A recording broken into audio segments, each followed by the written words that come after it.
Okay, well, here we are. It is Thursday, November 6th, and this is our evening International Fellowship Cafe. The first Thursday of every month, we have an evening cafe. We also have a cafe every Monday at 1 p.m. Eastern Standard Time, but that doesn't work for everyone if you're at work and that's not your lunch break. I started a Thursday night cafe, and the theme behind it is healing.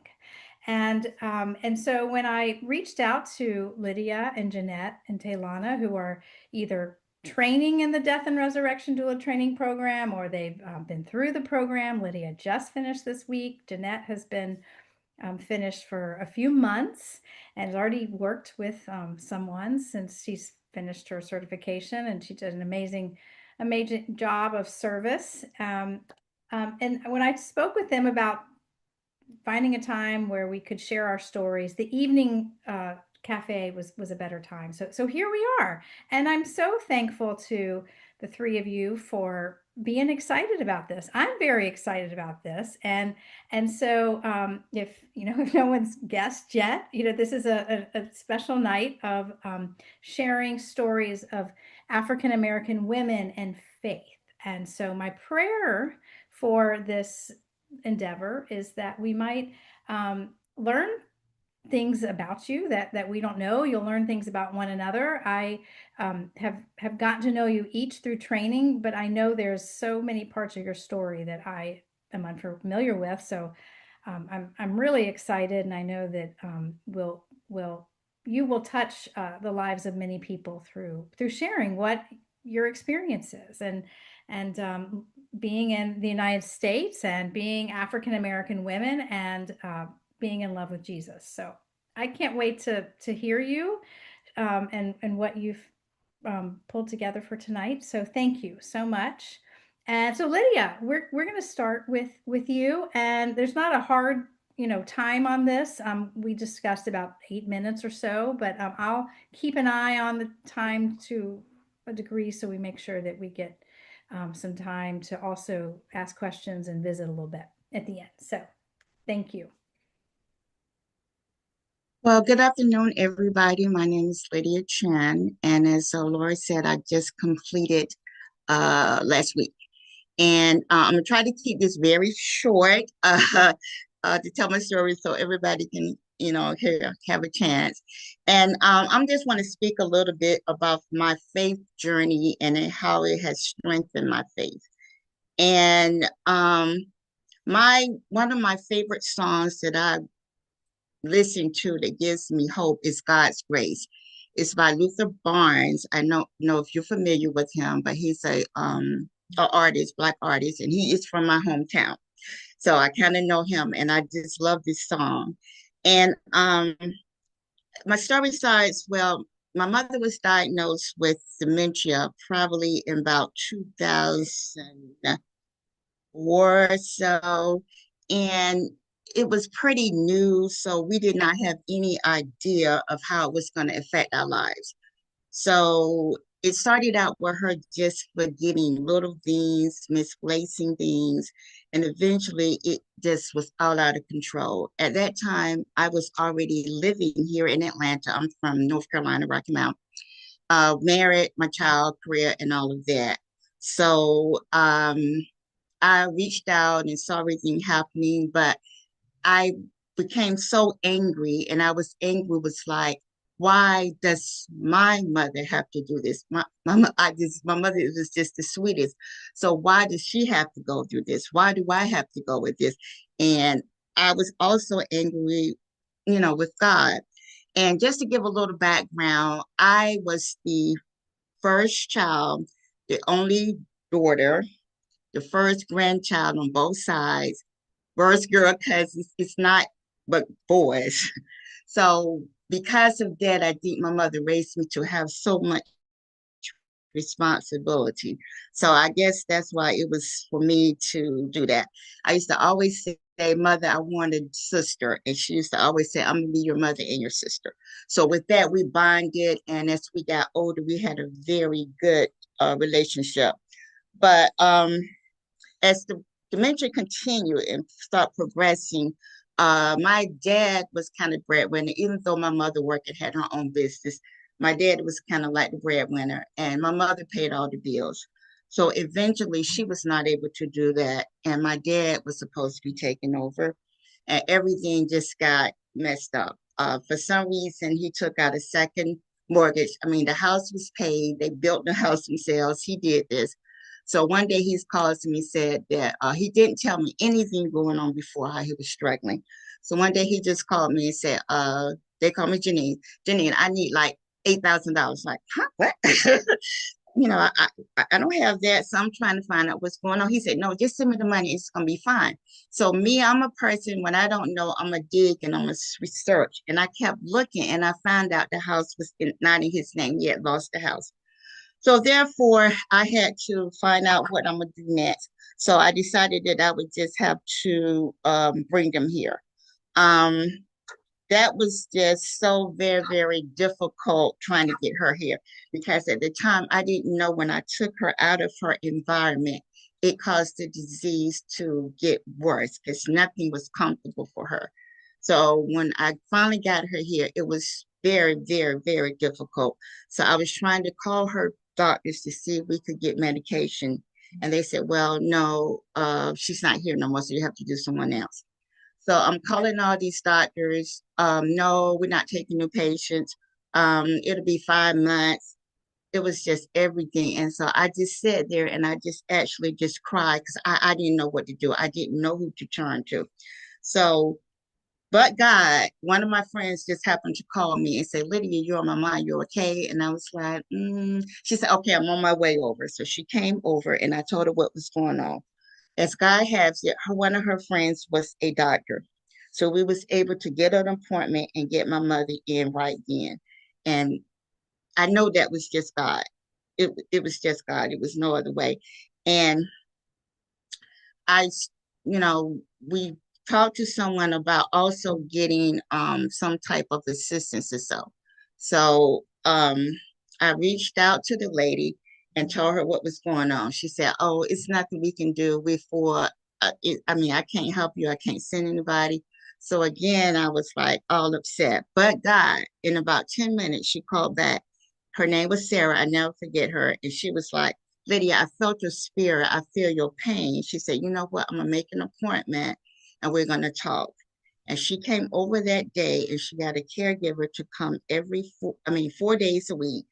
She got some type of grant and she was the one who said, you need to go to school. Clayton State has a program for dementia. So you need to go so you can learn. So I said, okay, that I would go. But in the meantime, because the medicine hadn't kicked in, it was just awful. And I just said, was still angry, like, God, why me? Why me? And then I thought about it that God gave his only son who died on the cross and he was crucified and all of that. So they are perfect. So if they're perfect, you can do this. So again, my song, and that's kind of how we move forward. And like I said, it was very, very hard. The struggle was just difficult, but we were able to kind of move through things.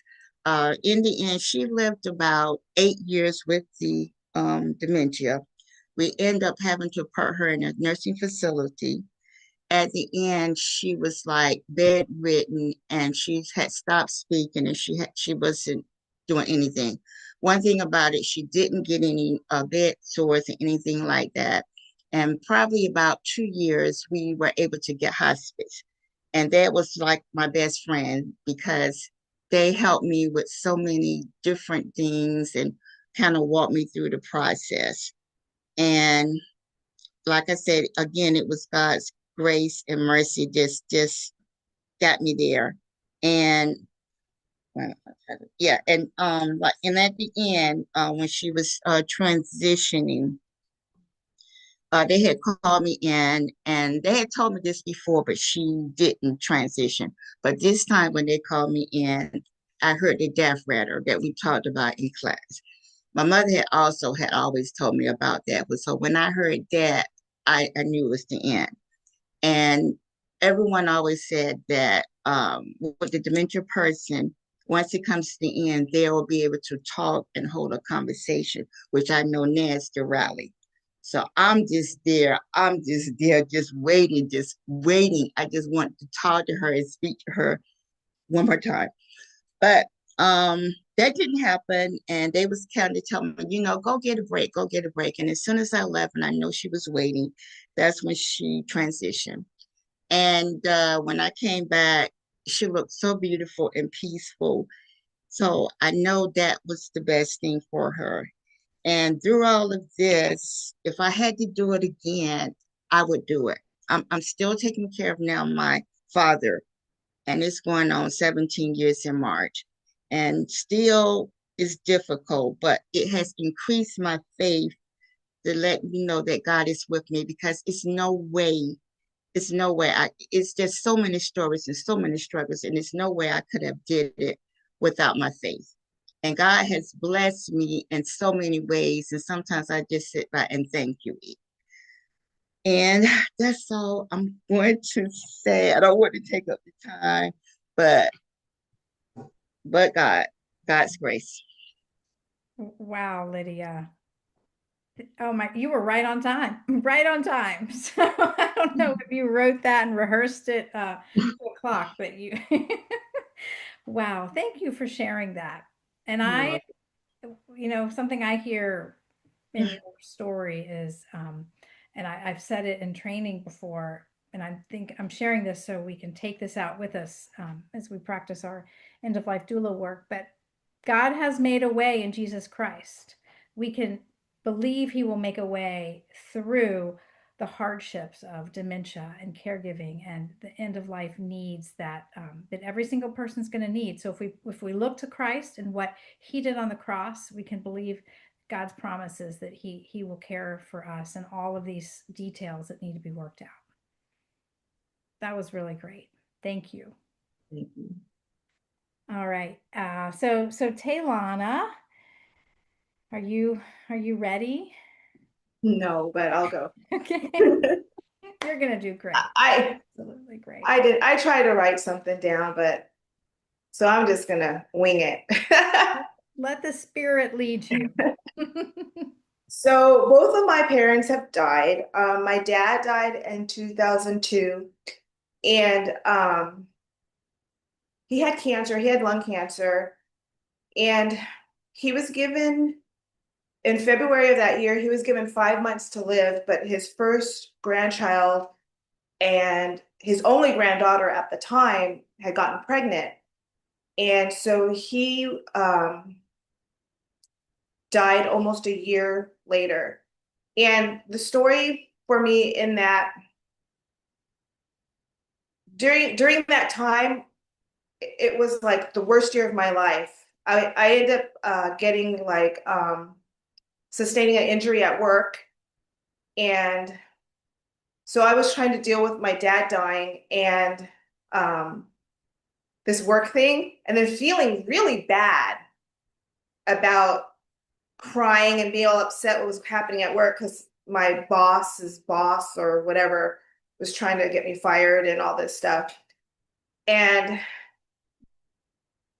with my dad, I feel like I I kind of come to was coming to terms with my own mortality during that year because I was so stressed out that I didn't get a lot of sleep, and in my chest it was like a hard rock. And one of the only time I could really sleep was near the end with my dad. I had started leaving early on Wednesdays and give my mom some time to just do something because she was his caregiver. And I would lay there next to him and hold his hand, and we would both fall asleep. And that was like one of the most really peaceful times for me. Was just, and he was a man of few words. And so just laying there and holding his hand. And he was so cute because he's like tapping me. He goes, "Be strong like me." He had no idea what I was going through. And it was just, and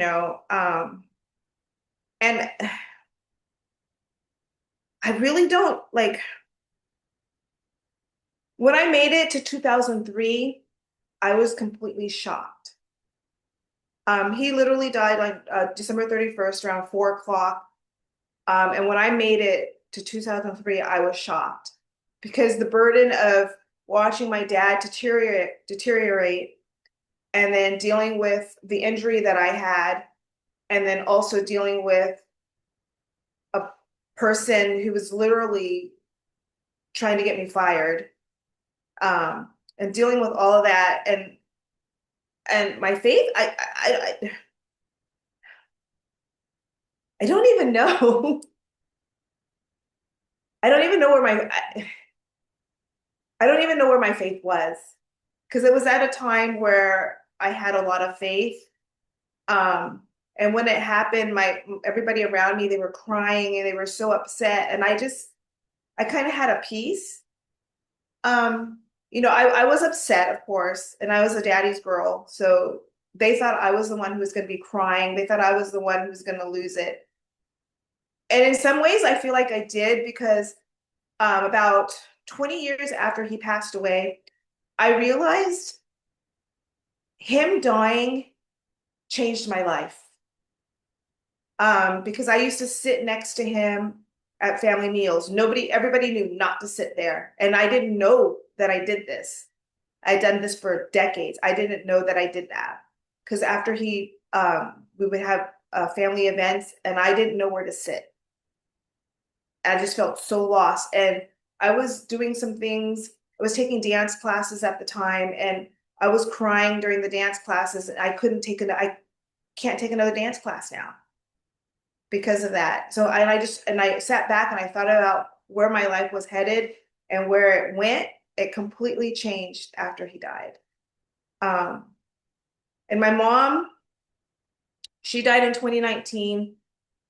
It's really bizarre, like January 27th / the 28th, because she's in California and I was on the phone with my sister.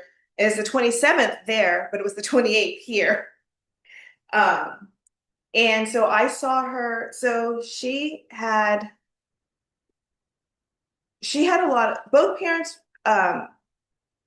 were believers. They believed in God and worship God and everything. My dad came to the faith later. My mom had come to the faith. I grew up in church, so I grew up with her being very faithful. And it was really hard to watch her so I went to go see her around her 80th birthday. She was the first child out of like 9 kids to make it to 80. And then she has 2 younger sisters, and they'll make it to 80. So I went to see her for her 80th birthday, and she had gone into remission for stomach cancer, but it had come back, but she also had a tumor. And when I left in October, and 2 weeks later, they told us to make her comfortable. And so I went back and I saw her again in December. And at the time, she was not ready. And it was really hard to watch her. It was hard to watch her not have faith, because she was crying, saying she didn't want to go. And I was encouraging her based on, I was the one who was encouraging her and telling her to trust God. So I guess for me, I was having that faith for her. And then, and I don't know where she was when she finally died, because I wasn't there. And I do have a regret that I wasn't on the phone with my sister. I didn't really have a lot of minutes, but I wasn't on the phone with my sister to be there with her, because she was kind of with my mom's sisters, and then, by herself, kind of a thing. And when I think about my faith through all of this, I feel like with my mom, I had more faith. Obviously I grieved, but I feel like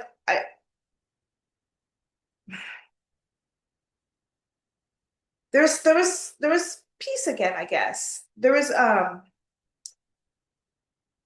do I explain this?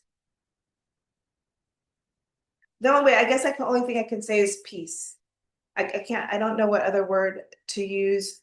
other than peace. Like when I would talk to my sister and how she felt, I didn't understand why she was feeling the way she did because I didn't feel that way. And you know, and I, but the peace was greater when my mom died because I was like a lot older than when my dad died. So, you know, I've been being able to practice the faith longer. And but and it takes me about 4 years to really feel like more settled, like the crying and any pain that I have goes away. And like with my dad, I had started the morning before he died because we had a lot more time. Um, so I started dealing with it and accepting, processing it and processing the fact that he was going to go. And with my mom, I didn't really have that time, but I had distance, and distance really kind of made it feel so different because I wasn't around her as much. I mean, we were talking on the phone all the time, but I couldn't, you know, that like that last month, I was talking to her less and less because they were every time I called, they said she was not available or sleeping or something. So it did feel kind of different being not in the same city. And I didn't really, I was in a different church community, you know, being a different state and everything than for both parents. And I didn't really communicate much of any of this with anybody that in my church community. That you did a fantastic job. Thank you for being willing to share, and off the cuff can be just as powerful as something you planned out. So, and again, you were right, right in the time frame that we talked about. So you did a great job. Well, I thought about it a lot over the time to what to say, and I tried to write something out, but it was just really hard because I don't know, it's just really hard because it was such a long time ago, especially for my dad. It was such a long time ago that it is just really hard. Oh, and I forgot to mention with my mom, I also was going through my own trials. It was also the worst time of my life outside of her, you know, dying too. I was that year in 2019 because she was January. That whole year, it was rough. Just in Wow. my own personal life.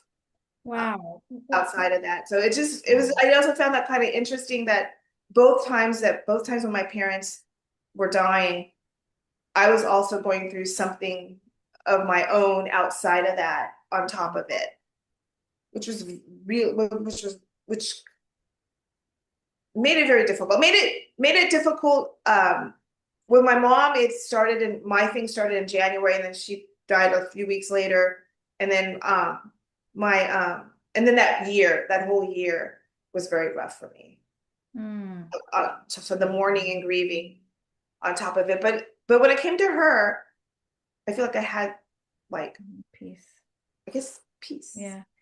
Well, you know, I personally, I've felt this, and I've read it in theology, so I do believe it's true. But even when we feel like our faith, or maybe someone else is suffering and they don't feel attached to their faith that they have in other times in their life, it doesn't mean that it's not there. And the Bible tells us he's the one who, he's the author of our faith, and he's given us our faith. And even if we're in a season that we're doubting more, that God is still certainly at work, and our faith may still be strong, even if we aren't in touch with it so much.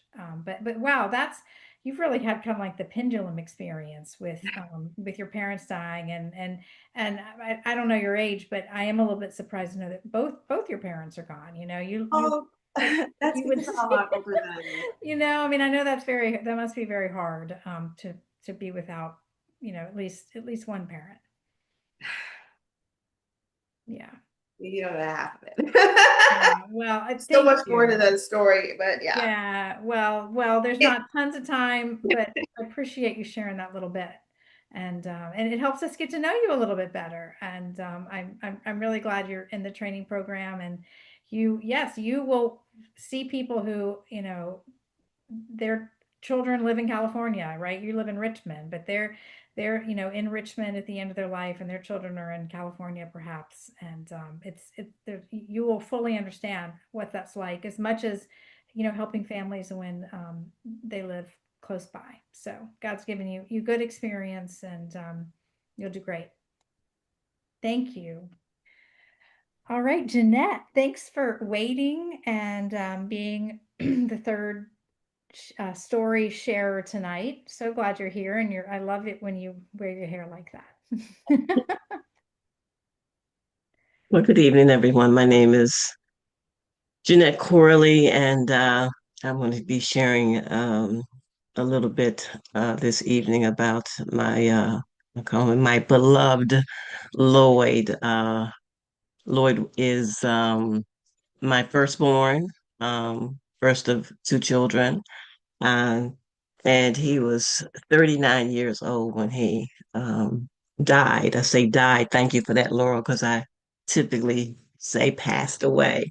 Um, and I guess, I'm like most mothers, I, thought and think that, my children are special. And Lloyd was really special because I think particularly as a male and an African American male, even as a young child, he was very sensitive right up into his adulthood. Um, and I held both of my children extremely close. And I guess recently I learned that that's called helicopter parenting.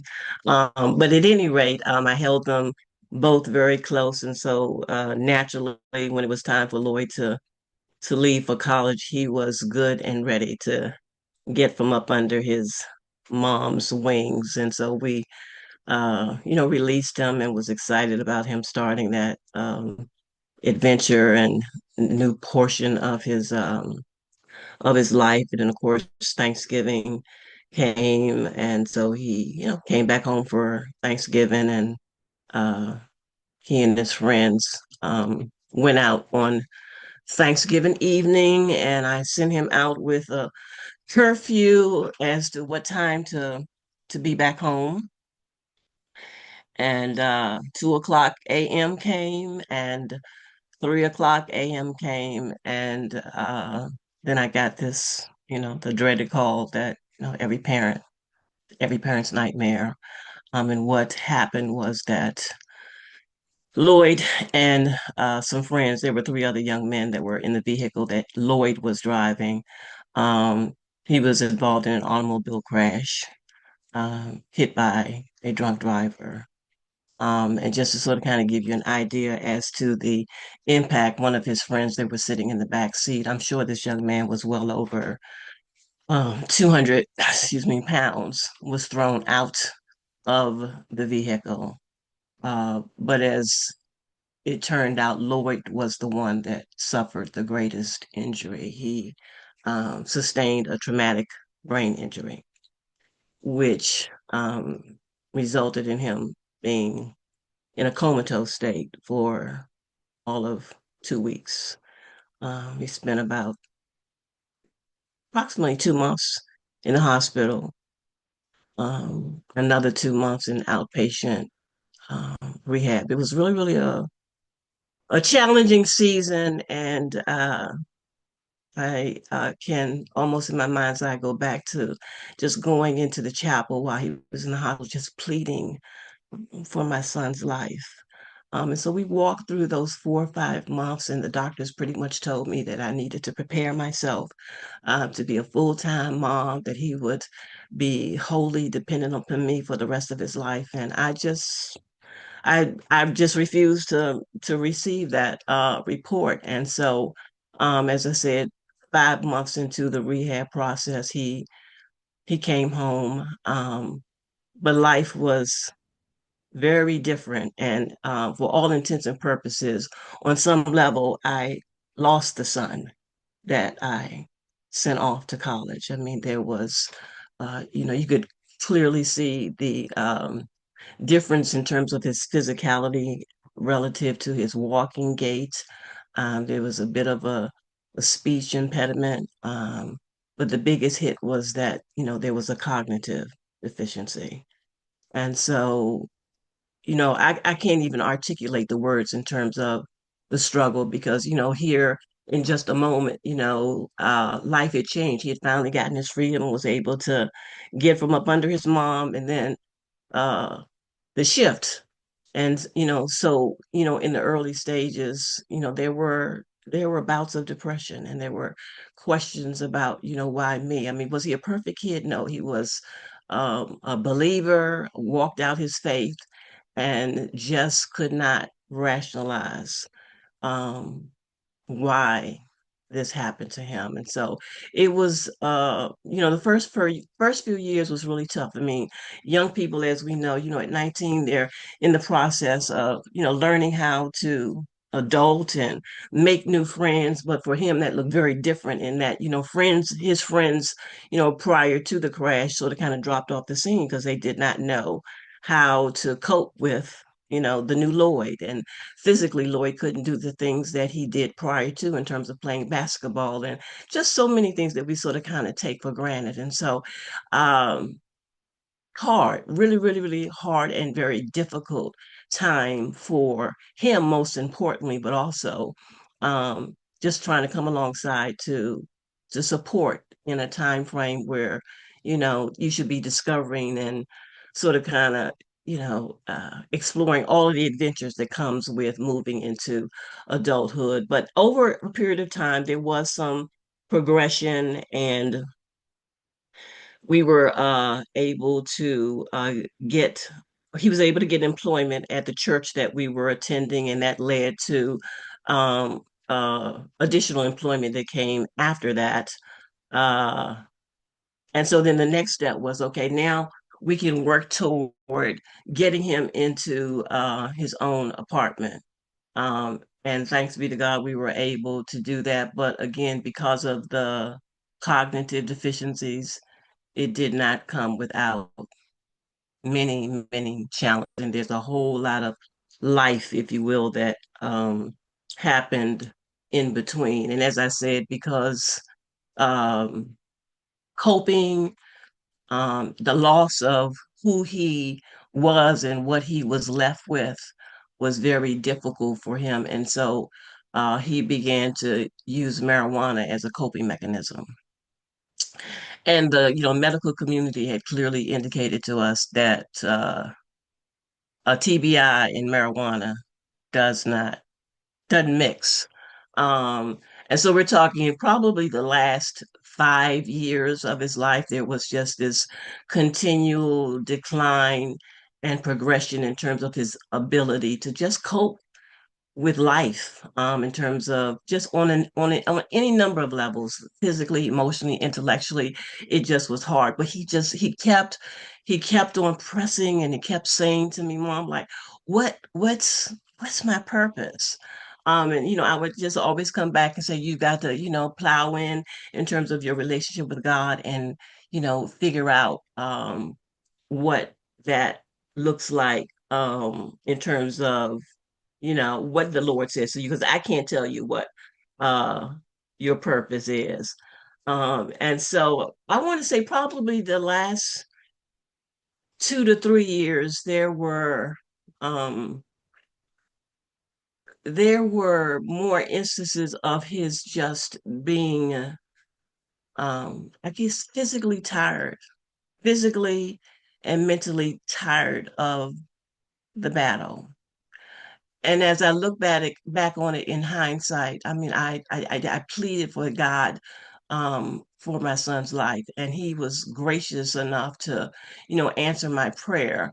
But it was at the cost of Lloyd, in that he had some good moments, but I would say that, the better part of his 20 years was a huge struggle. Um, and so, as God would have it, um, probably the last couple of years or so, in a strange relationship with my ex-husband. had been rekindled, and he started reconnecting with his dad. And so on one particular Friday night, excuse me, he had called me and said, he was at his dad's home, and he would be spending the night there, and shared, some other things. And so the following day, which was a Saturday, I was on my way home from church, a church event, and while I was driving home, I got a phone call, and the gentleman identified himself as a detective. And when he said that he was a detective, there was just something in my spirit that knew my son had transitioned. And the report that came back to me was, after he left his dad's house, he went over to meet some friends, and he laid down. He simply went to sleep. Now, mind you, Lloyd was hypertensive and, stopped taking his medicine. But when I look back on just um, the of God's mercy in terms of allowing him to rekindle the relationship with his dad, and then in the instance of that particular time where um, he lay down and went to sleep and just went, as I perceive it, to be in the presence of the Lord. It is just for me such a solace. As much as it pained me, because I saw the struggle that he suffered over those 20 years. I can't help but appreciate the mercy of God in that he allowed him to rekindle this relationship with his biological dad. And because he said 20 years of walking through what he walked through was enough. He allowed his transition to be so sweet that he allowed him just to go um, to sleep. And so, watching the losses that my son suffered, and the loss of losing him, reminds me of one of my favorite songs, like you'd mentioned, Lydia, and that's Sovereign. And so became real to me, um, that part of my faith journey has been developed in surrendering to the sovereignty of God, and then recognizing once again that our faith oftentimes is formed and developed by our pain and our losses. And losing Lloyd and seeing that all that he went through over those 20 years, that much sacrifice to himself, absolutely developed and grew and is still growing uh, my faith. And I didn't see it in the moment because it wasn't mine to, I think, reveal that to Lloyd. But again, in hindsight, excuse me, there was a recognition that while he was, plowing through his struggle and plowing through his pain and questioning, like, what is my purpose? When there's all of this concern about other people's perceptions of him and trying to do life, that what really was his purpose was the fact that he walked the journey in such a way that he kept pushing through the struggle, because there was a spirit of evangelism on his life. And he really touched a lot of folks just because of the way he was hardwired in his temperament. And so even in his highs and his lows, um, there was just such a witness of, um, there was such a witness of what it looks like to keep plowing even in the midst of your struggle. And so, um, yeah, the faith journey has just solidified that the portal, the crucible, the means by which we come to grow our faith, while we perhaps might choose otherwise, it is pain, it's loss, it's struggle. And so yeah, that's our story.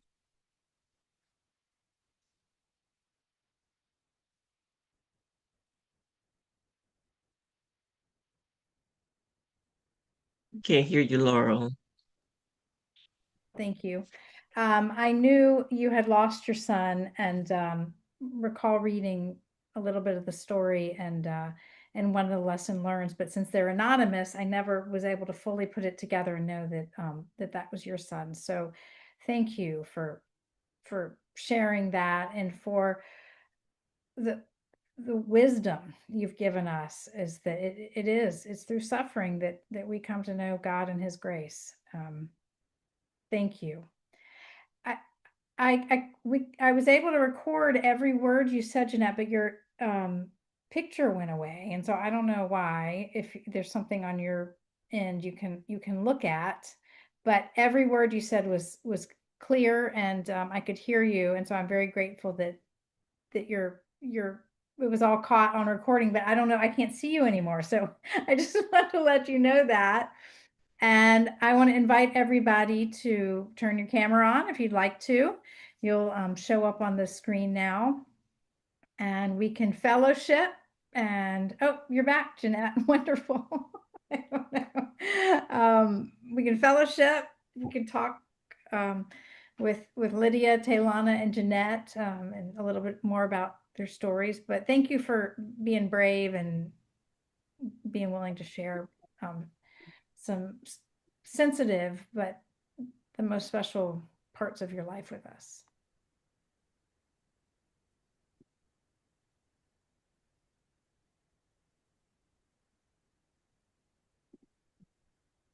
One thing I love about the Death and Resurrection Doula training program is that everybody's story is really, really special because of what God has done in Jesus. So thank you. Hey, Donna, I saw you had your hand up. Oh, I was clapping for what a beautiful three stories. Thank you, ladies. You captured my heart. They're all different, yet they're similar in that you all struggled and it increased your faith in God. You relied on Him. He answered your prayers, not always exactly as we expect, but you persevered. And He is close to the brokenhearted. And I'm sure you felt that during those times. So thank you so much for being transparent and opening your hearts, and it touched all of us. And I'll learn from your stories. Thank you.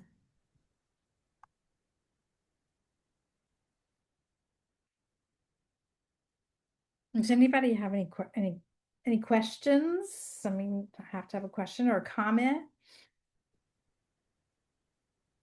I'm gonna start listening to Luther Barnes tonight. I'm a musician, Lydia, so I gotta check out. I just found him on Spotify, so Please do. Please check do. out that song, God's Grace. Please do. Let me know what you think. I will. I hope, Can I just say something really quick? yeah. Well, I thought it was very interesting. All of you, the reason why I met my wife, some of you know, is because of the struggle of my mother transitioning from where she was at into a nursing home, and now she's in a state-run facility here. She was in New Jersey, and now she's in a state-run facility down in Stanton, Virginia. And you know, there's so many unexpected things. I heard Lydia talking about, just finding out that her father owned a house that he didn't own anymore. And you have to take on so much responsibility in all of these situations. And then Taylana with I wanted to know from Taylana, did you feel like that just you said you were going through trials at both times when you lost both parents? Did you feel like that was a distraction? Like a major distraction for you from like grieving or anything like that? Um, no. I literally, I'm a type of person that feels what I feel. I will feel it. I don't work. I don't stay busy so that I don't feel something. And if I feel something and it makes me cry, I mean, a year after my mom died, a coworker said, oh, how was your New Year's? I literally left the room in tears. Mm. So I would, and when my dad was dying, I would just sit there and I'd get up and I'd walk out because I would be crying. So I feel what I feel. So I felt it all. I felt, so in the beginning when they told us it was February, um, like a few days before my birthday, actually, I found out he had 5 months to live. And I remember maybe a couple of months later, I realized I had to start accepting it, which really helped. So when he did die, and like I said, it took me about 4 years.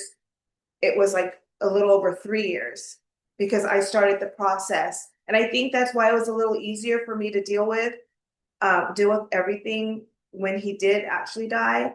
And the rest of my family, they were so distraught when it happened. And I'm like looking at them like, what's wrong with you guys?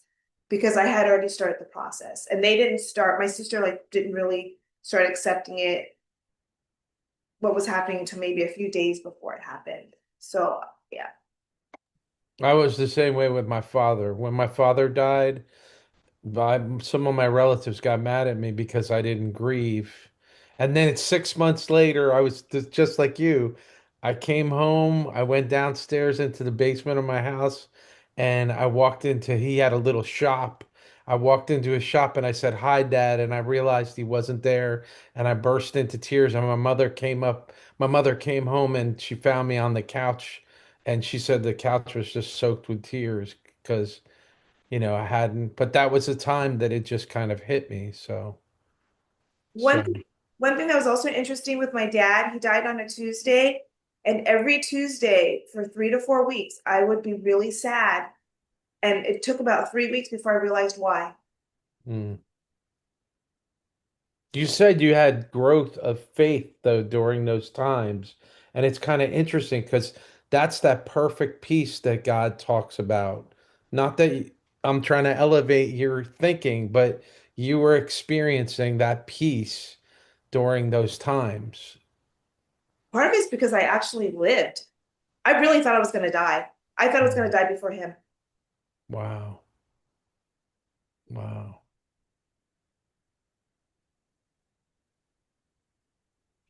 That's amazing.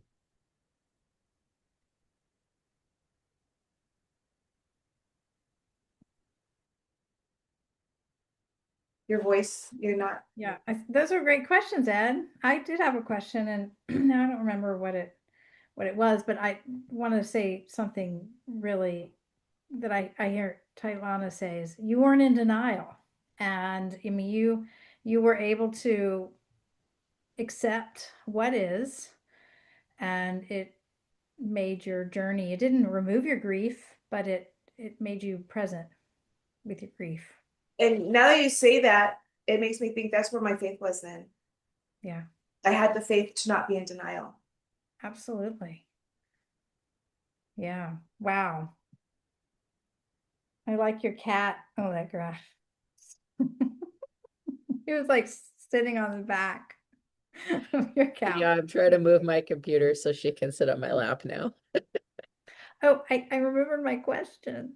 So Lydia, Taylana, and Jeanette, how about like support? Did you feel that people were able to support you after Lydia, your mom, Taylana, mom and dad, Jeanette with your son? How did you feel supported? Was there enough, or do you wish that people had been able to companion you in your mourning a little bit more?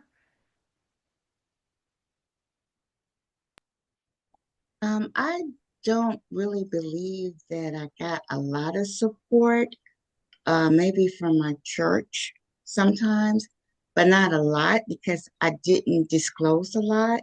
But that's why now I can kind of feel people's spirit and I want to be there and I try to help them because you do need some support. Yeah, you need some downtown. So I try to do that myself. That's good. Yeah. I think sometimes people would like they don't want to ask for help, or they, you know, maybe in shock, not really know what you need, and don't need that someone coming alongside you for a little bit might be help. Jeanette, you look like maybe you were going to say something. Oh yeah, I was going to say I did receive tremendous support from actually the church that Lloyd and I had been attending for years, and I had transitioned to another church, and so they were super supportive leading up to and um, even beyond up to a point. But then, with grief, and of course varies for everybody, there's those there's that quiet time that comes after, the weeks and days that follows the memorial service. And so during that time, Lloyd passed in July. Um, and so that first Thanksgiving was a very, very lonely Thanksgiving, in that the support from the places that I think typically you would expect it did not come. But again, those are, I think, forces and opportunities that the Lord uses to grow your faith and um, give you the choice to just lean in the more to Him. But it was those months afterwards were very, very, very hard for the initial days of, walking through, and a couple of months afterwards, the support was there. There was a decision made to uh, take months off from work because it was important to me to lean into my grief. I didn't feel compelled to go back and everyone, of course, processes their grief differently, but I needed that additional time to um, grieve before going back into the marketplace. And so that was a tremendous help to be able to have that opportunity to just sit with it. Yeah. Do you mind me asking just sort of a practical question? I think that maybe this will help doulas as they work with families, or perhaps people who listen to this and have been through the same a similar experience. But I mean, you had to clean his apartment out. Did like his father help you with that, or like how I'm just kind of curious how the steps. So again, as I had mentioned, there was a lot of moving parts in those last few years. And so, the crash happened in 1997. So I want to say probably 19 I can't narrow down the years, but Mhm. his being in his apartment was only like 4 or 5 year period. Okay, so So that wasn't an issue that needed to be addressed. But his okay. dad, my ex-husband, was there when we had to go and identify his body. And Mm. I was set on wanting to see him in real time, but DC law doesn't allow you to do that. You only get to see a picture. And I was so grateful because um, he was there with me, and it was best that Yeah. I see a picture as opposed to Mm. um his body. And so he was as supportive um as he could be, and was, there up to and through the memorial service. Mm. Yeah. Wow. It's probably the hardest thing anybody ever has to do is identify their child after death. I'm really sorry. Well, thank you again for sharing all these little intricacies of your story with us. Taylana, I mean, I think you've sort of answered the question a little bit, but you have anything else you want to add? Um, yeah, about when they were talking about the support they had, at first I thought I didn't have any support, but then when I think about my father, there was a coworker, his dad had died, and I talked to him a lot about my dad being sick, and that really helped. But in the end, because he lived in the same city that my dad did, that he came to my father's service, and he was and I wasn't really even that close to this person, but he came to my father's service, and later on he talked to me and he told me that helped him with, what had happened with his dad when his dad died. But I realized that that was actually, it was nice to be able to talk to someone who had gone through it. Yeah. Good. And with my with with my mom, I was the one that provided support to my siblings. Um, um, Yeah. Wow. it- Wow. yeah. Hey, Joyce.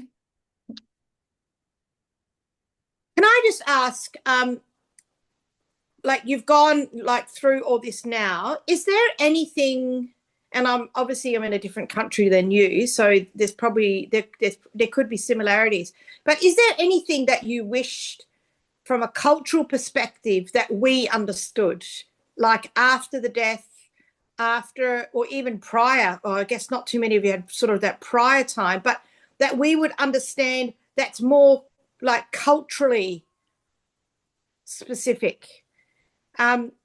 So over here, my youngest child is actually Aboriginal, and so there's this what we call sorry business. So there's a period of time where you really can't.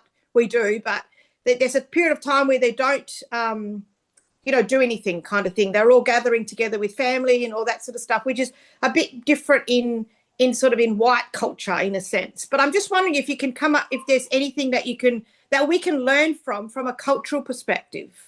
I don't know if that's helpful.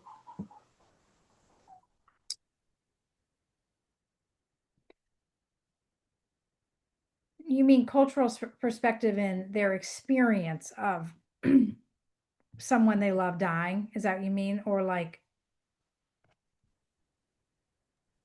Well, obviously, I was thinking more there might not be anything really different, but I'm thinking of like white versus African American in the sense of how we would do it. Is there any differences that they would do differently, and that you wish that maybe there's nothing that we understood more about, about your culture in grieving. I mean, over here too, you have this thing of, I don't know how much it is now, but if somebody dies, like in a nursing home, you have to open the window. Like, is there and I'm just thinking more post, but I mean, it could also be at the time of. Maybe there's nothing. I'm just, just seeing if there's anything there.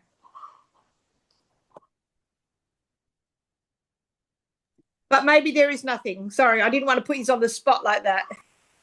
no, I think it's a great question, Joyce. And, as I've mentioned through training before, the end of life doula movement, like the secular movement, they're taking into account that, different cultures grieve differently, and that different, communities have different experiences in other communities. So maybe, a white Anglo-Saxon Protestant community, experiences death in one way, and an African American community may experience death in another way. That's something that's being explored through the secular movement.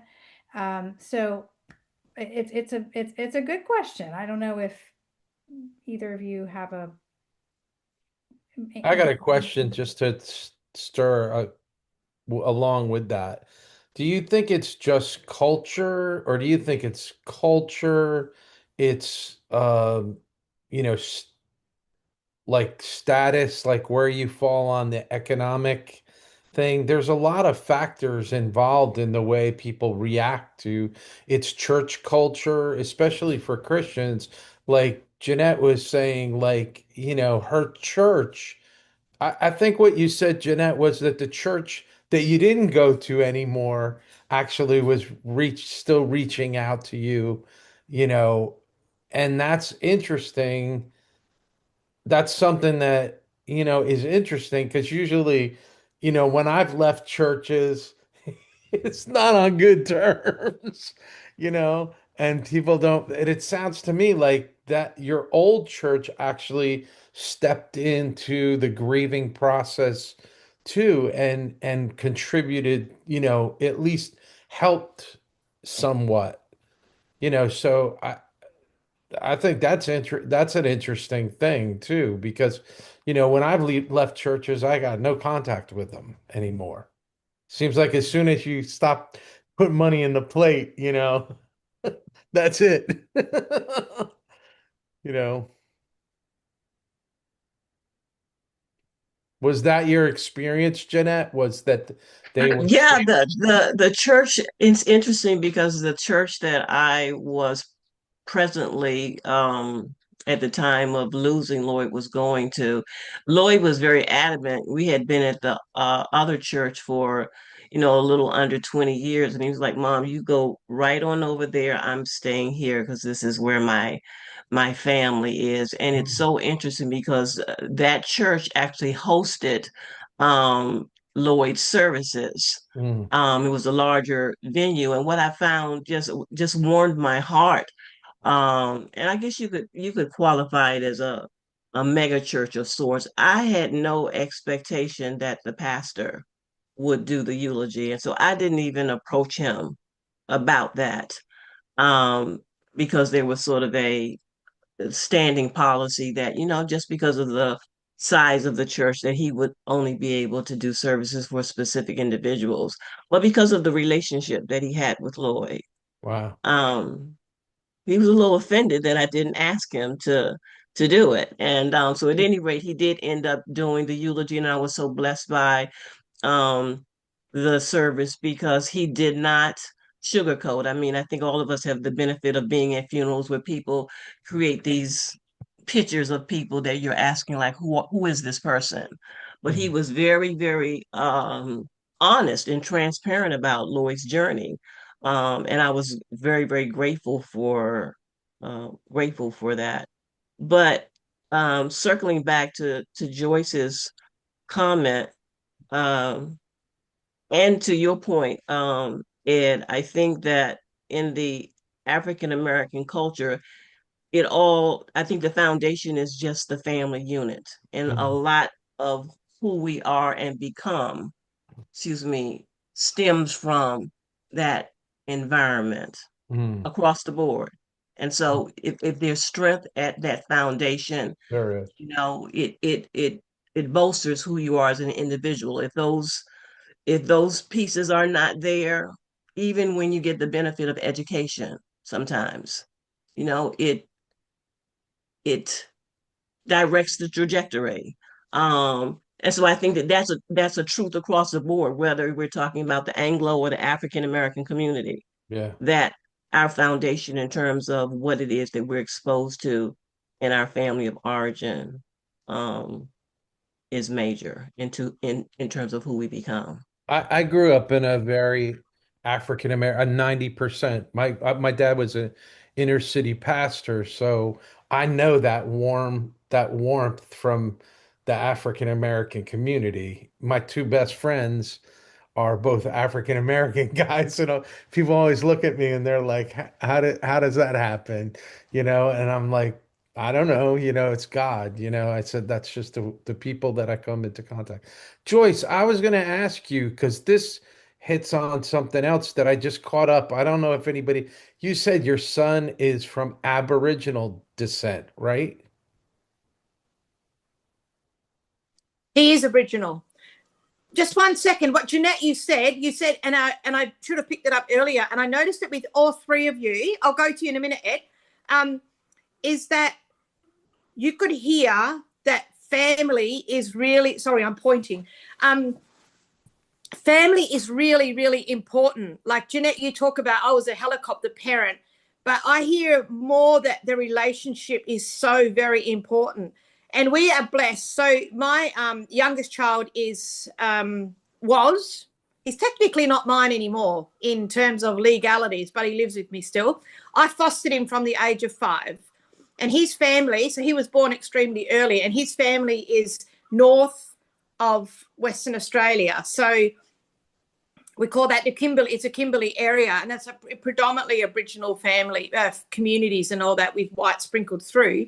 And so he's been living with me since he was 5. And so we've had that real blessing of being able to visit with his family. And in many ways, in a way, my question is not mute, but more as in his nana, who I have the most to do with connected wise. She identifies herself more as a Christian than as an Aboriginal. So she takes on more Christianity, culture, that life more than she takes on cultures that are more Aboriginal, if that makes sense.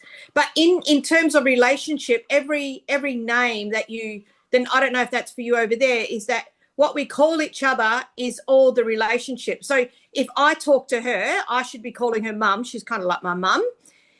And then she calls me mum. Or if she talks to my boy, Elijah, she says, hi, Nana, and he would say, hi, Nana, because that's the relationship. It's a Nana relationship. So that's a really, and there's other cultural things as well that with the son-in-laws is they're called rumba, and they don't talk to them. They just don't, if you refer to them, you don't use their name. There's all those kind of cultural things, which like it's taken me, I mean, he's been with me since 5, and we sort of met with the family when he was like 7. So that's like 10 plus years, 10, 11 years that and it's taken a long time to learn it, and I'm never going to learn it all. So yeah. Oops. Did I answer your question, Ed? Sorry. Yeah, I think that's interesting because over here, in America, it's like a big melting pot. So we cultures have assimilated into other cultures. And yeah, there's black and white and Chinese and all kinds of different cultures, but Americans kind of are a big melting pot. So there's like commonality in our culture that is just American culture. You know what I mean? It doesn't identify with the skin, the color of your skin. Whereas I know that there's a big difference between Aboriginal culture and, it'll be like here, Native American culture, as opposed to people who are not Native Americans, the So Native you can have American. you have the difference of where they live. So we're Yeah. North of WA, I mean Western Australia, the northern part, and it's probably the north of all of Australia. There's a lot more Aboriginal communities, but when you come more south, then there's a lot more mixing up. So you get a lot more pure Aboriginal people. Yeah. And to be perfectly honest, they're the more beautiful people that are in the world. Like, we just like, they're just lovely to deal with, lovely to live with. Yeah.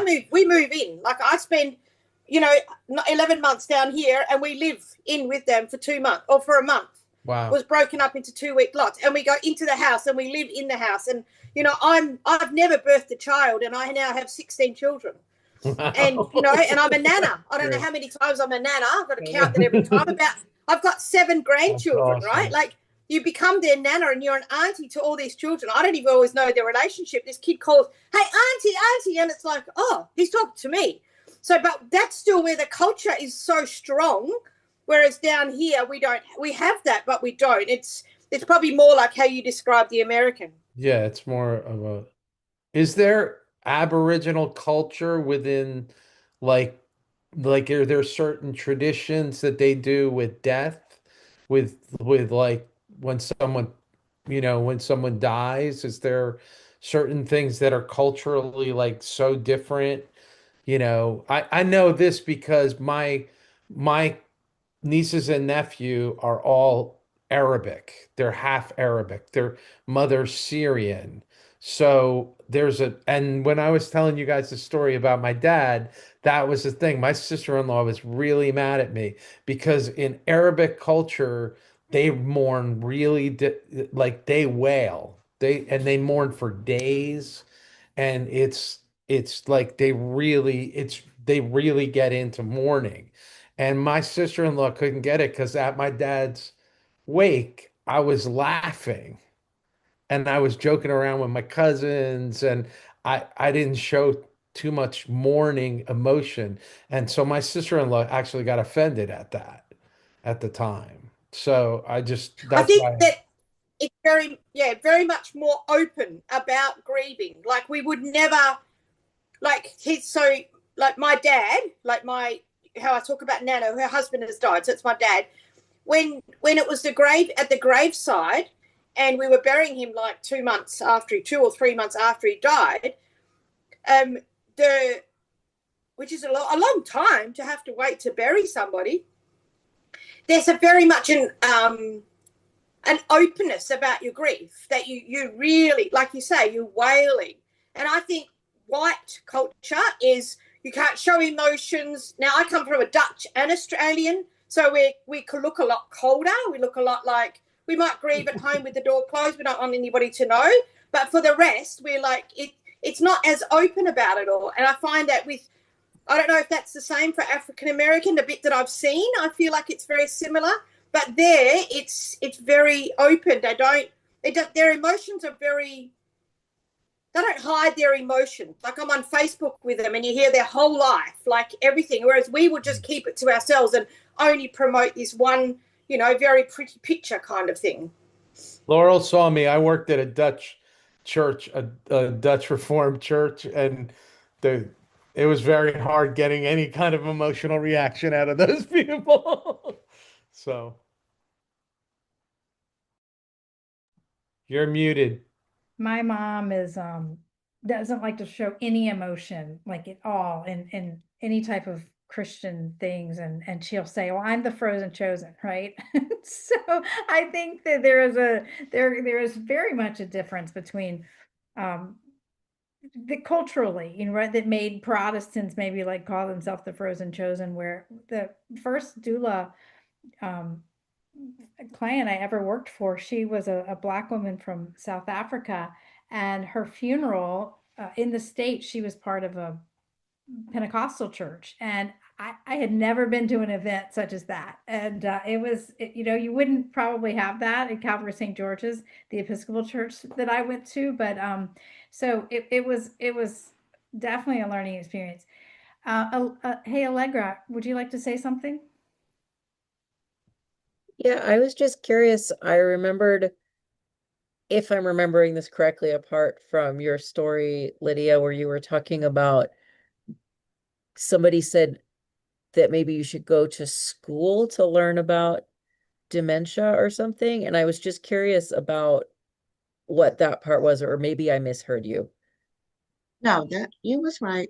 Um, they said they had a program going on at one of the college campuses, and it was teaching you all about dementia, uh, Oh. telling you different things, and we were certified that we were able to go out and teach others. I didn't do that, but it taught a lot because back then dementia wasn't that talked about. It wasn't like now it's a lot.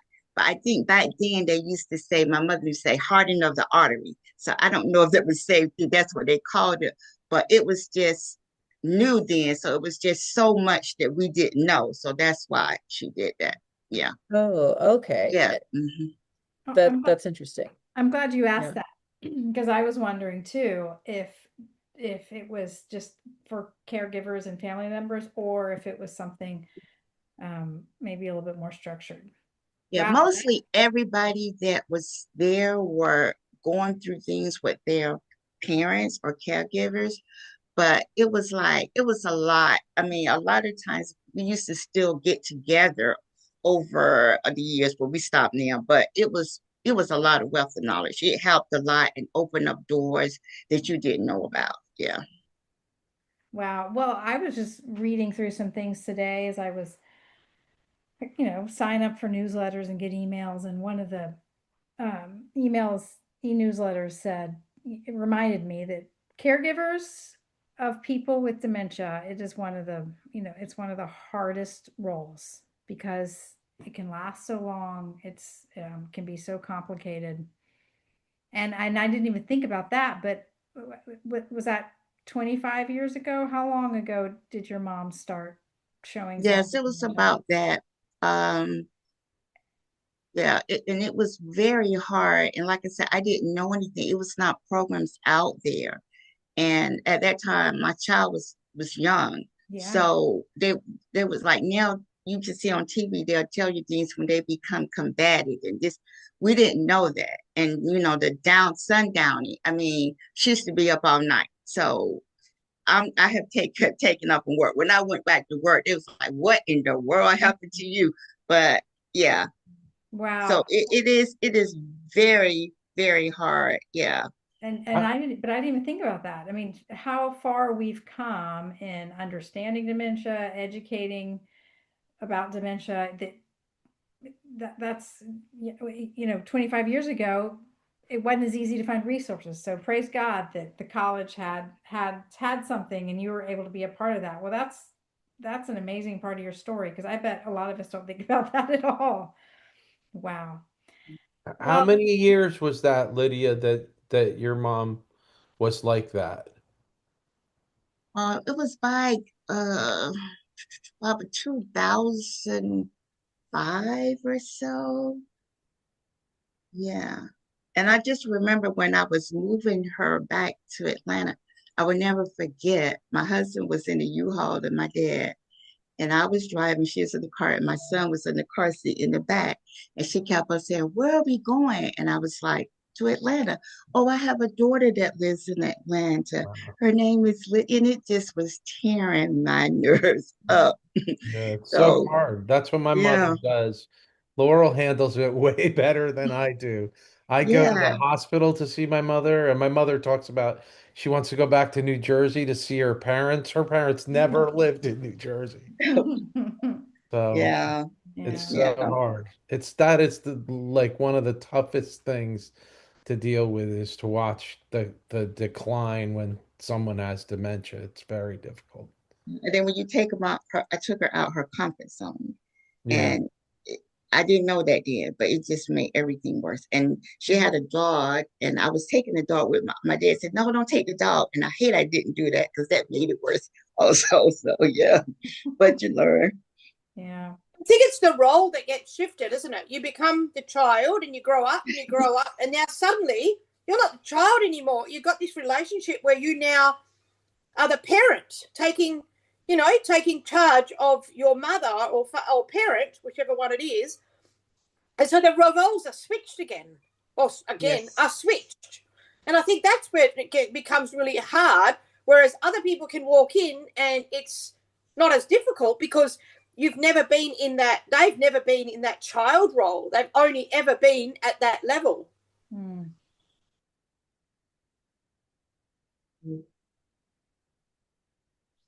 Well, another great conversation, another wonderful cafe. And the Thursday night cafe, just as a reminder, is just once a month. I love it. I think that kind of an evening thing is or having an evening thing is nice.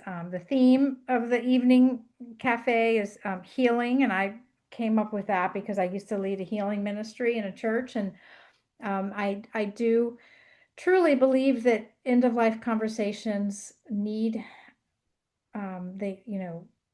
they always have something that we could find healing in something that's happened, but also I really believe that because God is faithful to us, that the end of life experience can be full of healing. So um, you know exploring deeper discussions on healing when we're not getting maybe our prayers answered, right, that we avoid the suffering.